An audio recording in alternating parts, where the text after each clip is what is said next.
So some may know and some may not, but we're currently going through what is known as an ascension process.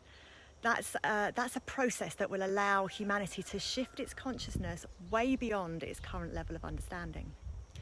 So ascension is a natural evolutionary process whereby we start to shift old limiting habits and beliefs in order to become more in alignment with who we actually are. So this is something that's been happening within individuals since time began. Our life's experiences and lessons help us to grow and learn in different ways. And some people learn more than others, some people never seem to learn, and some have epiphanies which turn their whole lives upside down and help them to rebirth into something or someone completely new. But we've now reached a portal of time where the whole of humanity will be supported in this shift. We won't just be supported, we'll be required to go through this shift as part of humanity's evolution. So you may remember how the Mayans had supposedly predicted the end of the world in 2012. Well, this was a misunderstanding or misrepresentation by the Western world as to what they were saying. They were actually predicting the end of a cycle. And my personal take on this leading up to 2012 was that they were predicting the end of the world as we know it, rather than the end of the world itself.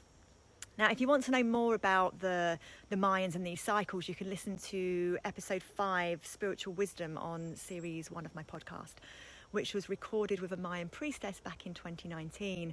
And this conversation was very apt as a prerequisite for the events of 2020. So 2012 marked the end of one cycle and the beginning of another. The cycle that is ending is a cycle of darkness as we move into a new golden age that has been forever prophesied and is now finally ready to be seen.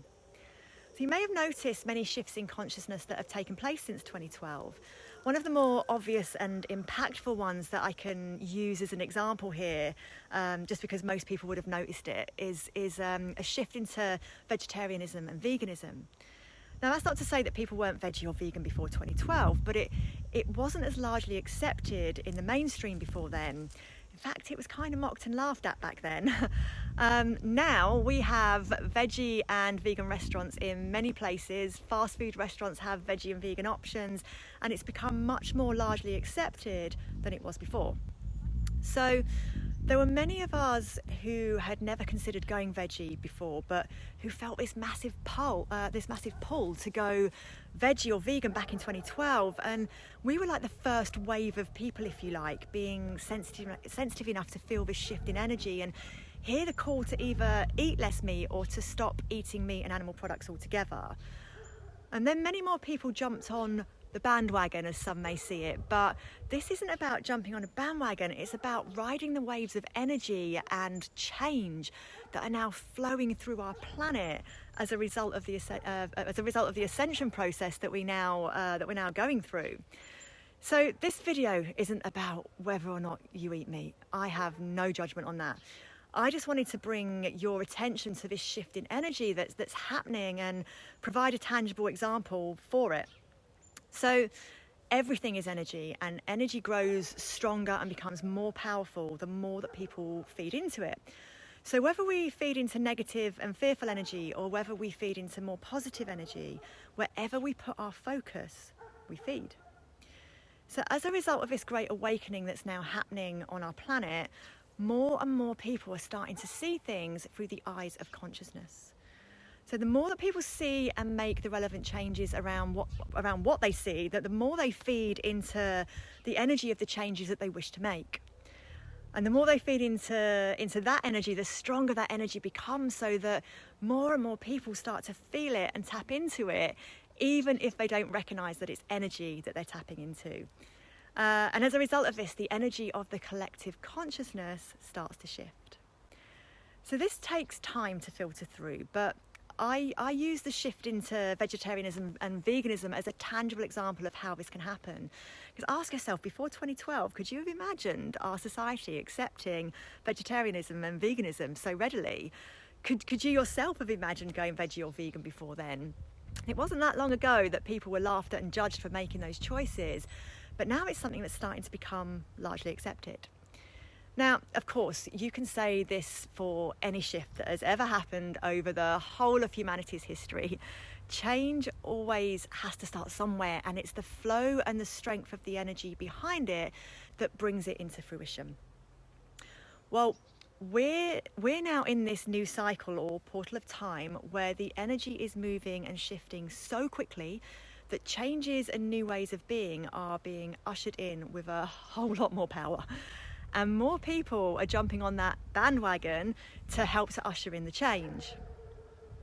So we're all going to be affected by these changes, and through these new eyes of consciousness, we can start to create a whole new world that is fair for all instead of just a few. But I'd like to point out that this is a process.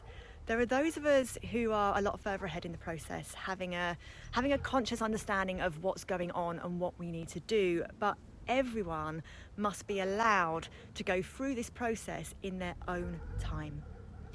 We all chose to be alive at this time, to have the experience of humanity waking up, to experience ourselves coming out of the darkness where we've been disconnected from ourselves and from each other and from source, and to now experience ourselves reconnecting back to source and back to light and back to the truth of all that is. But this is a journey, it's a process, and it's an experience to set ourselves free from all that has held us captive until now. Despite some teachings, there is no time limit. Yes, the energy will be more viable and powerful during certain portals of time, but we are here to have the experience of setting ourselves free. We will be helped, guided, pushed and prodded by the energy of the universe, but we will not be hurried or forced to do anything, see anything, or be anything before we are ready to do so. This is a process that will be different for each individual, and there will be many that will be pushed to breaking point in order for them to see, but they will never be pushed beyond the limitations of their own soul. It's from breaking point that the phoenix rises from the ashes of destruction, and with all that we see going on in the world right now, humanity is being pushed to breaking point so that it can rise from the ashes of its own destruction. Ascension is not an easy process. It's not all fairies and unicorns. In fact, it can be downright difficult at times as we're forced to look at, own and heal our shit in order for us to leave our heavy baggage at the door and raise to the new vibration of consciousness that is now being created on our planet. It's not easy, but it is beautiful.